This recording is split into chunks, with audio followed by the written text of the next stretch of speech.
don't want what we know out there. How a person can go from really almost nothing to becoming a millionaire by owning rental properties. He would always buy these flip houses, and I just remember thinking, this guy is crazy. Why would he buy that house? In the past decade, there's been a huge surge in the peer-to-peer short-term rental market. Become an insider. So you have to know the rules before you get the game. Every second counts. So make every second count. Welcome to the Real Estate Jam. Whether you're just beginning or the best of the best, we're glad you're here. We will share successes, failures, and strategies for the action-taking real estate investor. And now to your hosts, JD, Annabelle, and Melissa.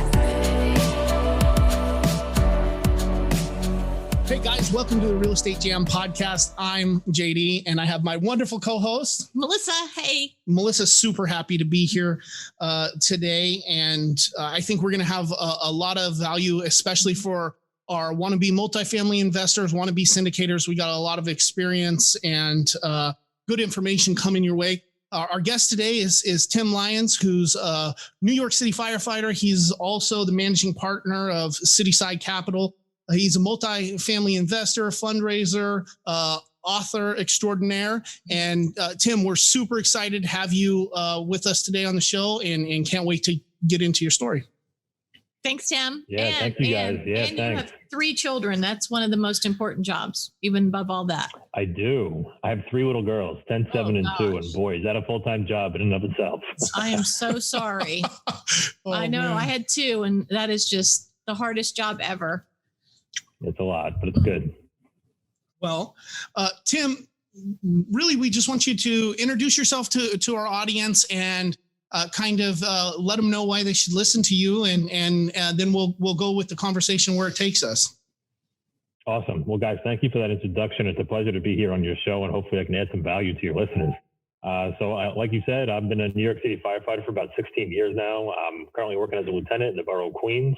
Love that job. Feel like I haven't worked a day in my life. And for a long time, I worked on the side like most firefighters do, because we work 24-hour shifts and then we have 3 or 4 days off. And a lot of guys are in the trades, contractors and whatnot.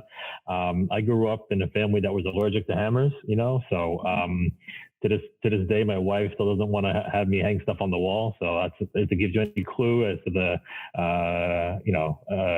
contracting ability I have. But anyway, so I went back to nursing school because when I was in college, I was pre-med for about 15 minutes until I joined the fraternity. Got to the firehouse and a bunch of guys were nurses and they had the nice cars and their wives didn't work and they always had steady side work. So here I was. Going to nursing school while working full time. And, I was just stuck in that, W-2 mindset. I grew up, middle class, I guess. Money was always kind of an issue. If we were speaking about money as a family, it probably wasn't a good thing.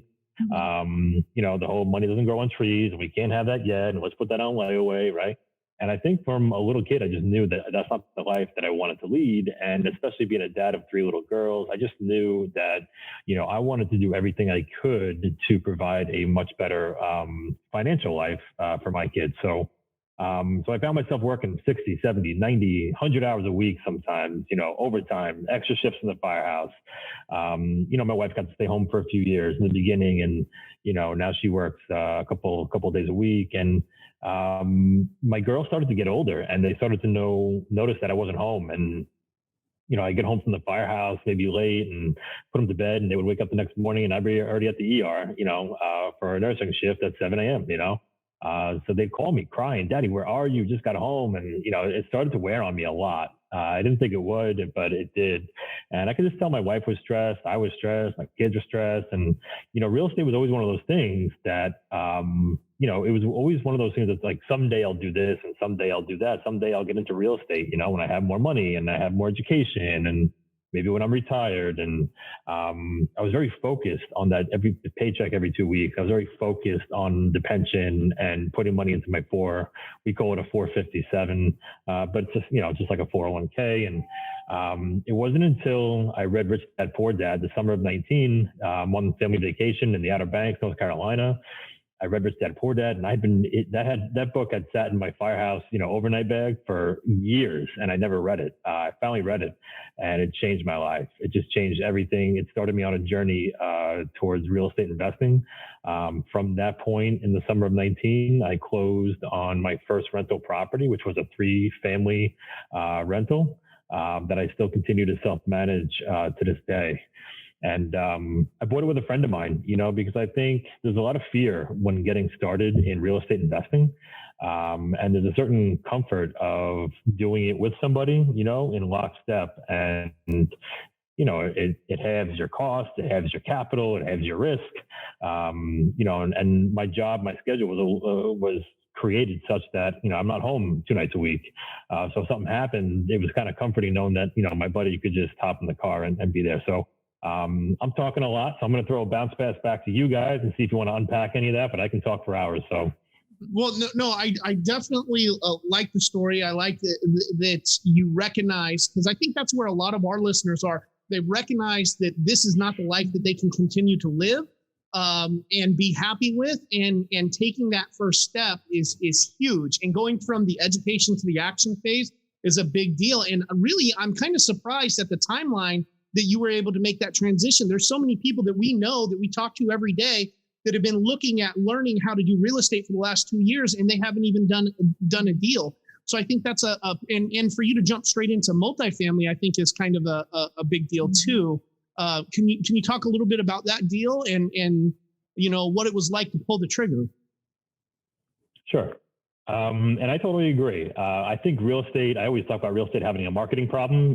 People see the late night infomercials. They think they can drive in a Lamborghini tomorrow and, they can just wholesale their way in a week or two to, rags to riches. And it's just not that way. And, I also think too, with the sensationalized media, the Bernie Madoff or, mindset or the Enron accounting disaster, right? So people, are much more afraid and have that fear about investing in something that maybe they don't know too much about. But what they do know is that, the 401k seems safe. The pension seems safe. Everybody else does it. So I should do it too.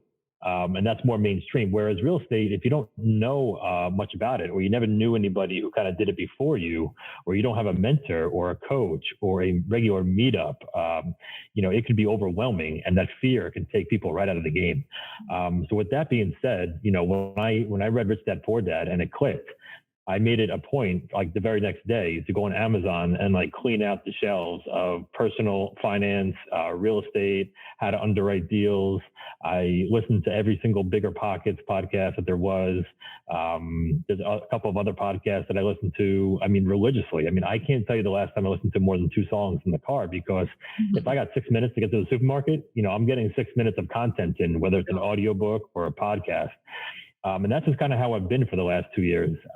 So that was kind of the genesis of it. Having heard some of these stories on Bigger Pockets or, similar type podcasts, I was hearing teachers, I was hearing contractors, firemen, cops, electricians, waitresses. They're all getting involved in real estate. I'm saying to myself, well, if they're all getting involved in real estate, how come I can't? And I think a part of it was being in the New York City metro area.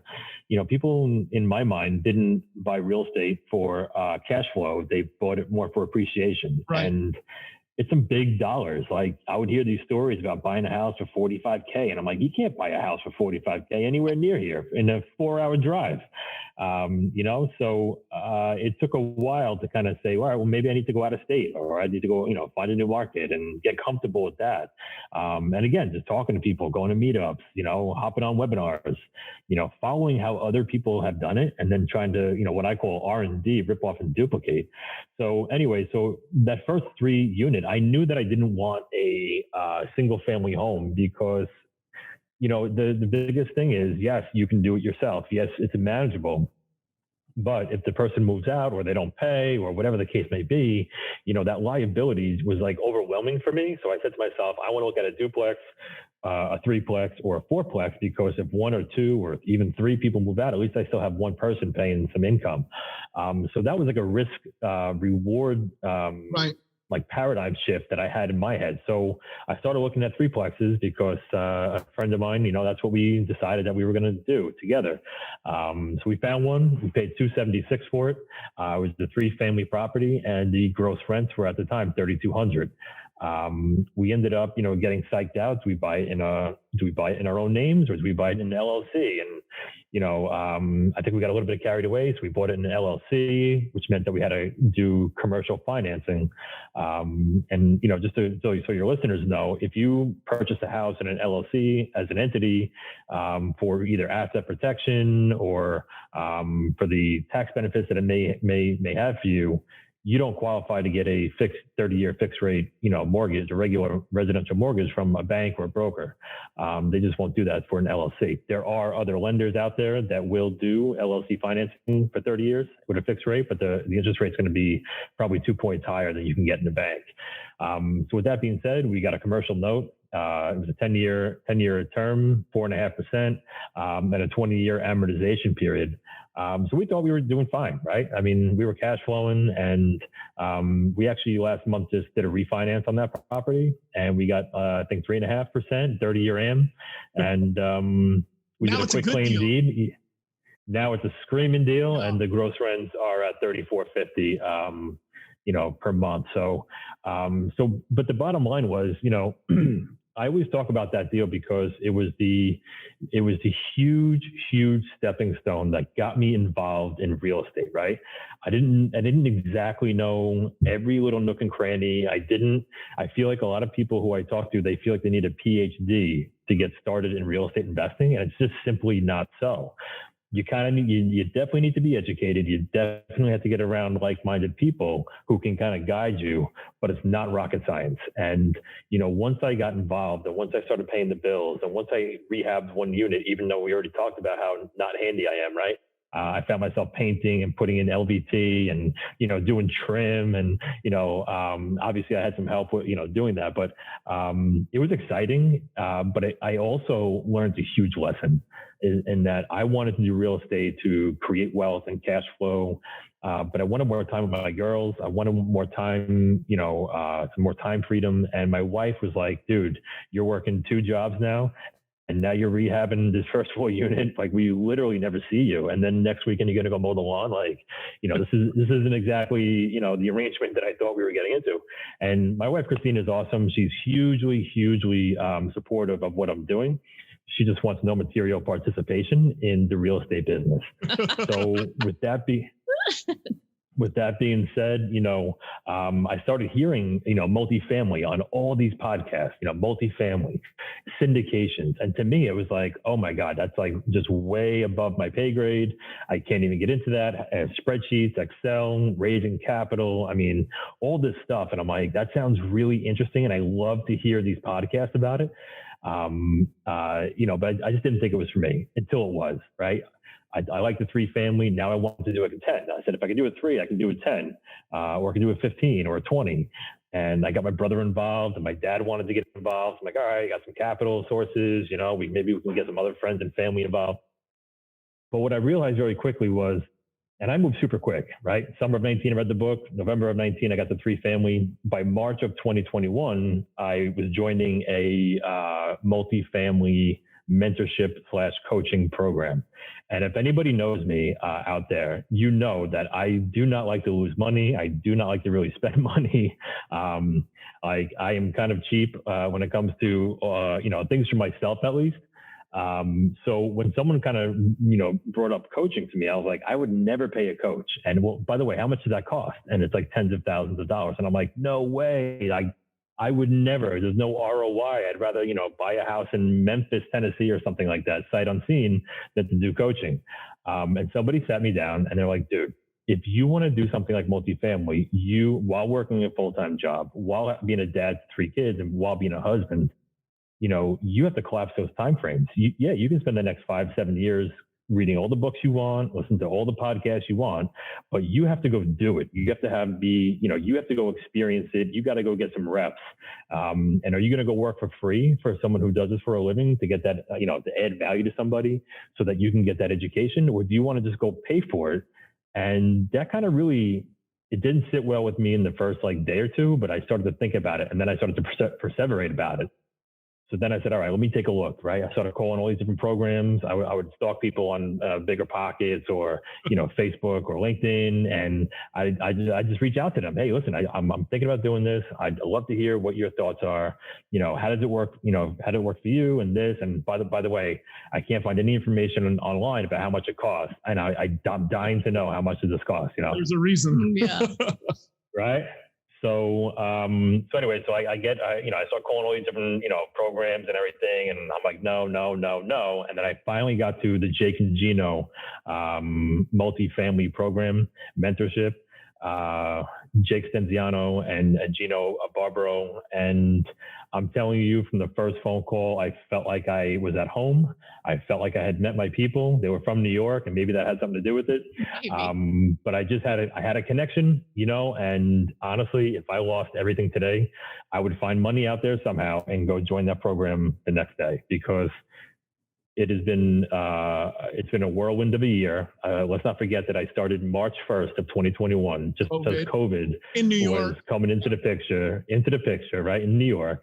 So arguably maybe the worst time to do something like this, but I will tell you that it is actually the best time, because since everything got shut down, I was just crushing through material, crushing through their videos, crushing through, any sort of assignments, and the knowledge that I got in a short amount of time, and the confidence I had, and the accountability groups, and the masterminds, and the coaching, and the webinars. And, we were all kind of going through this COVID thing together and learning about, different financing, and what are we doing for, tenant retention, and, all these things was happening in real time. And I was getting the education in like a front row seat from a lot of these people. So, anyway, it was just incredible. So I'll throw it back to you guys if you want to unpack any of that.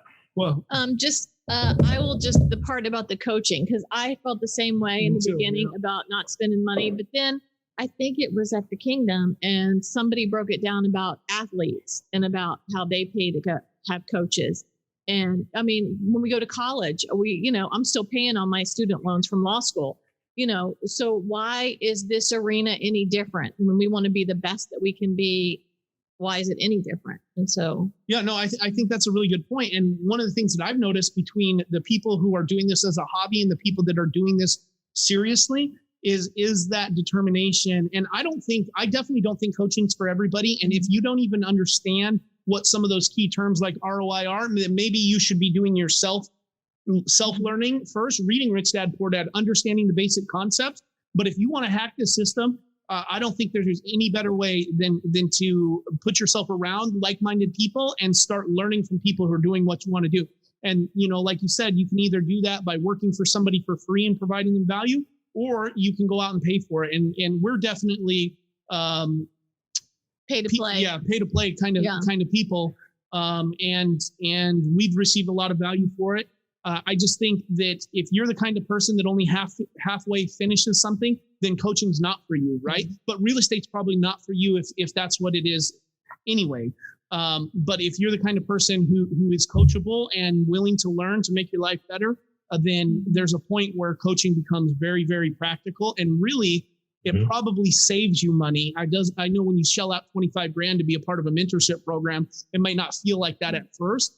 But you're going to spend that $25,000, whether that's on mistakes or on coaching. So at least you have somebody to commiserate with if you're coaching, if you're in. Yeah. And then I really want to stack on top of that, because no, go ahead. No, I was just going to say, you can even start out small. I mean, even if you have $0, go to your local meetups, go to those. Yes. I mean, get involved in a mastermind where you can make payments. I mean, there's ways to step that through to get to that higher level. But go ahead. 100%. No, I wanted to stack on top of what you said to say, how many times do we fall prey to an email where it says, click here for a free webinar? And you're like, man, that webinar sounds sick. I have to, do that. And you sign up for it. They send you the Zoom link, right? Automations at work. And, if you go to those, 6% of the time, that's probably pretty good because you didn't put any money into it.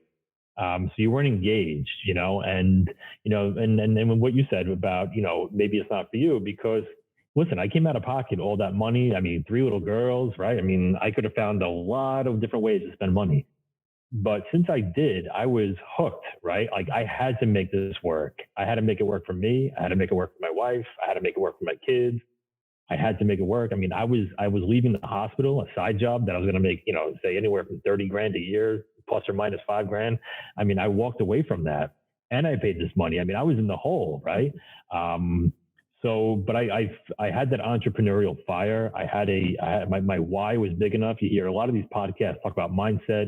It's amazing to me how like a lot of real estate investment podcasts are like, they intertwine with personal development, they intertwine with mindset, they intertwine with psychology. And I never really understood that, until I'm living that life, because it is so powerful. But when you're tied into a program like Jake and Gino, where there's a bunch out there, and that resonates with you and you put the work in, I'm living proof that you can succeed in this business. Yep. Yeah, absolutely. Now, so you had your threeplex, you're doing that, and you transitioned over to the raising money part. And that's it sounds like such a dramatic transformation. I'm wondering if you could tell, what does that really mean for our listeners who may not completely understand it? You started raising funds. What does that look like for you? Yeah. So there's a couple of things there. Like when I joined this program, I wanted to do a 5 or a 10 or a 20 unit, myself, right? I was still in that mindset of, I'm going to do it myself. Right. And then my coach was from New York and we had hit it off and he invited me into his deal and he was going to do a 43 unit syndication. And he's like, Tim, this would be a great learning opportunity. You can see the due diligence and the financing and, get a good behind the scenes education on how a syndication works. And I didn't get into the mentorship program for syndication. I had heard about it and I thought it was cool, but that wasn't for me, until it was. So I had a behind the scenes look. And then, once we got to the capital raising point of the deal, he's like, do you want to take a stab at raising any capital? And I was like, well, I'm from the New York City area. I know a lot of people with a lot of money, okay, because in my mind, I was still, Tim the firefighter and Tim the ER nurse. And everybody who knows me knows I'm an incredibly hard worker. I'm a family guy, right? I'm a friend. I'm a brother, right? But they didn't know me as Tim, the real estate, entrepreneur, or Tim, the multifamily, syndicator / capital raise, So as much as I thought I could possibly raise money, I had some serious doubts. But, I was able to raise 150 grand for that first syndication. And I was like, whoa, I didn't think I could raise maybe 10 or 20. So 150 grand later, I'm like, okay, well, this works, and that kind of gave me the confidence to say, okay, if I can raise 150, really not knowing, where I'm going to go with this business at the point, I can really maybe turn this into a business and really try to get into multifamily deals with some of my capital connections. Because at the end of the day, whether it's 1 to 4 family, residential properties, fix and flips, BRRRRs, multifamily, commercial mixed use, you're either going to have the deal or you're going to have the capital. And those are the 2 main ways to get into real estate, is finding the deal or finding the capital. And in commercial real estate, like all other real estate, it is heavily focused on a team mentality. And if you can surround yourself with a great team, somebody who's boots on the ground, somebody who's a contractor, so an attorney, a CPA, a broker, a mortgage guy, and a capital raiser, if you can assemble or be a part of that team and you can fit yourself into one of those roles, you can be in real estate, So I kind of found that niche, my brother and I, very early on. So we, you always hear to the law of the first deal, like you do one deal and the second one kind of comes and the third one. And I'm living proof that that's an actual thing. So before we knew it, we had done 3 syndicated deals. At the time, it was a 43 unit, 144, and then 148.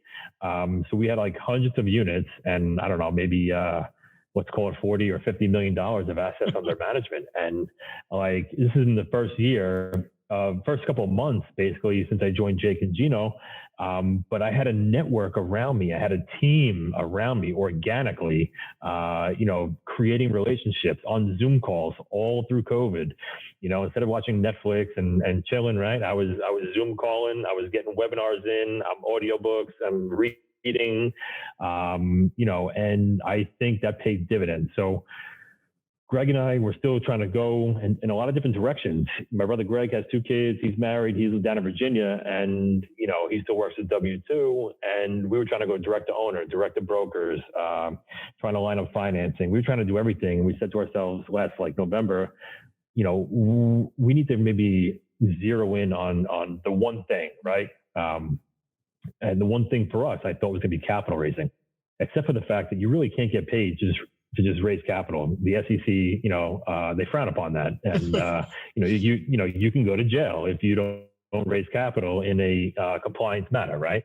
So how do we fix that? So we had heard of like a broker-dealer relationship where you can take these exams and get sponsored by the broker-dealer and take other exams and get yourself licensed. And it seemed a little bit overwhelming, but we had a warm introduction to a gentleman who was raising millions of dollars for some of the biggest names in the space. And he agreed to kind of bring us on board and show us how he did it. And so now I feel like I'm in college again. I'm studying for exams, and, it's crazy. But so, in the process of studying and taking these exams, and my brother, his kids are older, so he blew past all of them, very quickly.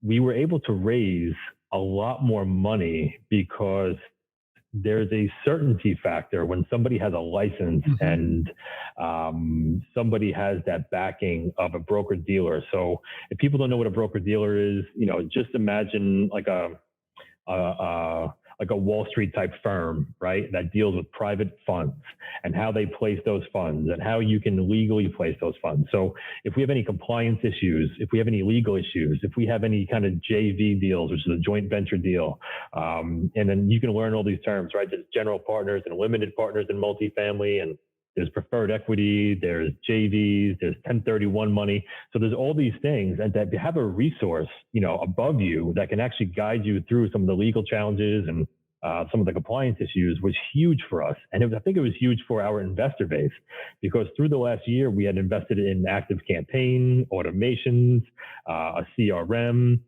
We're putting out blog posts every 2 weeks about being really active on social media, doing some videos, because, at the end of the day, this is real estate syndication is a very powerful tool for people who want to build passive income. They want to be a part of real estate, but maybe they don't want to be an active member. They don't want to be a landlord. They don't want to, go out and find the deal. They don't want to swing the hammer. And I can resonate with that for sure. So, when I heard of passive income, again, being that New Yorker, I was like, that sounds too good to be true. How is that possible that you can just place money into a fund or into a deal? And, but getting I always tell people the antidote to fear is education, whether that's reading a book, joining a mentorship, going to a real estate meetup. There's plenty of online meetups these days if you're still worried about COVID, but the antidote to fear is your education. The more you know about something, and you don't have to know 100%, but let's get you to 70, 75%, and you'll build that parachute on the way down. I promise you. So I think that's amazing. I do think there's a lot of information, and I know that there's going to be people from our audience that want to find out more about it and more about what you have to offer. And I know that you just mentioned you were putting out blog posts and stuff like that. Do you have a place where our guys could go to learn more about you and figure out what they want to do, or how they could fit into that model? Yeah, absolutely. So you can go to the website, which is citysidecap.com. I was blessed and grateful to join a bunch of other co-authors and be a part of a #1 Amazon bestseller, which I just basically wrote about my journey in real estate. And it's been pretty powerful. I've gotten a great response. So you can get a free PDF on the website, citysidecap.com. My email is just tim@citysidecap.com. I really hop on the phone with anybody who wants to hop on a call. I have a calendar link. You just pick out a time that works for you. And then I'm pretty active on LinkedIn and on Facebook. So between one of those measures, I'm sure you can get a hold of me for sure. That's awesome. Yeah. Thank you, Tim. That was a lot of info for sure. And I really appreciate you breaking it down so a simple mind like mine could understand it. That's huge. Whatever. and Absolutely.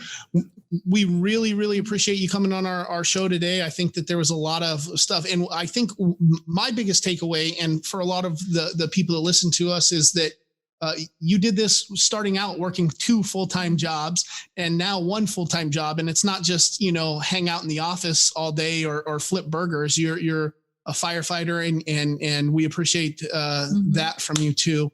But anybody can do it. If you could find time to do it, anybody else can find time to do it. So I think that's a huge part of this. Thank you, Tim. Yeah. Thank you so much, Tim. Yeah, absolutely. I'm grateful for the opportunity to talk to you and your audience. And, like I said, I'm a pretty much an open book. So if you have some questions, I'll be more than happy to respond. And you guys have a great day. And thank you so much for having me on. You too. Thank you. We'll talk to you soon, Tim. Okay, bye now. Thank you for listening to the Real Estate Jam. We hope you enjoyed today's episode. For more information, check out our website, therealestatejam.com, or find us on Instagram, Facebook, and Twitter at The Real Estate Jam. If you have any questions, feel free to drop us an email at therealestatejam@gmail.com. See you next episode.